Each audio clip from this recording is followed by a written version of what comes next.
नमस्कार, आप देख रहे हैं धाकड़ न्यूज राजपुरा। चैनल को लाइक और सब्सक्राइब करें, लिंक को अधिक से अधिक शेयर करें। मैं राम कुमार योगी, राष्ट्रीय प्रधान संरक्षक अफीम उत्पादक संघर्ष समिति राजस्थान, मध्य प्रदेश, उत्तर प्रदेश, भारत। सभी किसान भाइयों को मेरी तरफ से नमस्कार, प्रणाम।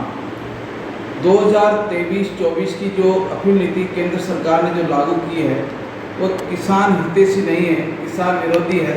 अगर इस तरह से नीतियां बनती रही तो आने वाले समय में किसानों की जो अफीम की खेती है वह परंपरागत खेती हमेशा के लिए नष्ट हो जाएगी।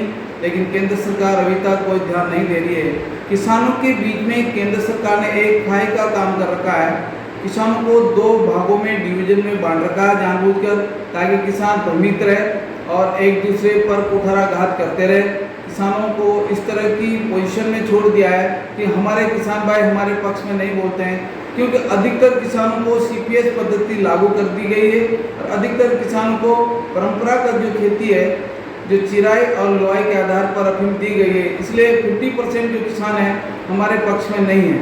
तो ये जो नीतियाँ भारत सरकार ने जो बनाई है, किसानों को बांटने की बनाई है और समस्त प्रकार की जो राजनीति की गई, इसमें एमएलए तो ज़्यादा महत्वपूर्ण भूमिका नहीं रखते हैं, लेकिन सांसद लोगों की महत्वपूर्ण भूमिका है। कोई भी राजनेता हमारे अफीम किसानों के साथ नहीं है। किसान शुद्ध अफीम देने के बावजूद भी उनके ऊपर आरोप लग जाते हैं, जो सही नहीं है। भारत सरकार के पास में अभी वर्तमान समय में हाई टेक्नोलॉजी की जो लैब व्यवस्थाएं नहीं है।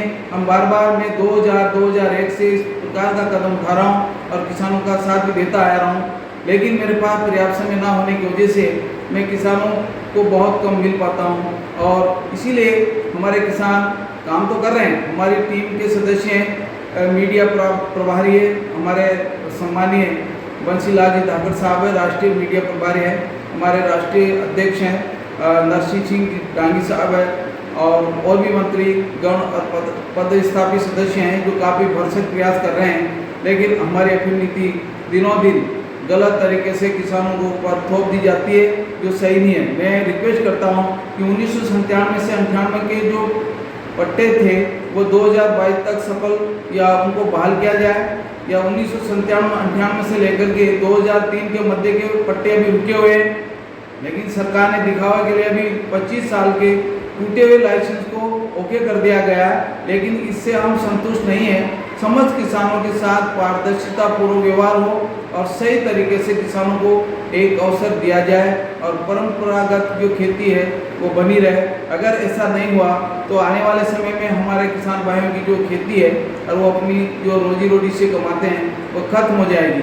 क्योंकि किसान की जो सीपीएस पद्धति है ये विदेशी राजनीति और कूटनीति जैसी है, जो किसान को और अफीम खेती को समाप्त करने के हिसाब से है। डोडा चूरा का मूल्य किसानों को सही दिया जाए, अफीम का मूल्य 15,000 से लेकर 25,000 तक दिया जाए और एक जैसा व्यवहार एकीकरण किया जाए, पारदर्शिता रखी जाए और किसानों के साथ इस प्रकार के भेदभाव और डिवीजन की प्रक्रिया काफ़ी उचित नहीं है। इसलिए मैं सभी किसान भाइयों से ये सहयोग चाहता हूँ कि वह हमारे देश में जो सीपीएस पद्धति लागू की गई है, मॉर्फिन जैसी जो विधियाँ लगाई गई है, किसानों को ऊपर थोपी गई है, वो हमेशा के लिए समाप्त कर दी जाए। मैं सभी किसान भाइयों से एक संगठित रहकर यही प्रार्थना करता हूं कि हमारे साथ जोड़ तोड़ से रहे, सहयोग करें और एक दूसरे की खंडा नहीं करें। एक दूसरे किसान को हम समृद्धशाली बनाने का काम करेंगे और भारत सरकार भी हमें सहयोग करेगी तो हम बहुत अच्छी पोजीशन पर जा सकते हैं। जय हिंद, जय भारत, वंदे मातरम।